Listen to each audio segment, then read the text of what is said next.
Rockford Mayor Tom McNamara asks city council members to give staff 1 week to investigate policies surrounding a vote for who could become interim mayor. The mayor said in an email sent to all alderpeople, there's been a number of questions about the process of selecting an interim mayor and disagreements with staff review and recommendation of the election of an alderperson to act as acting mayor.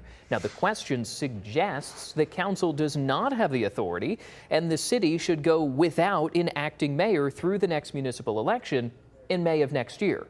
City Council will hold a special meeting next Monday to discuss its findings. After council this Monday, the Rockford Democrat Caucus rescinded its endorsement of Alderwoman Gabrielle Torina.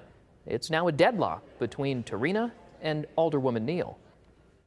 It's important we get the process right because the decision is an important decision, and that we not fumble around like we did at the caucus meeting Friday night, because that does not build confidence with the general public.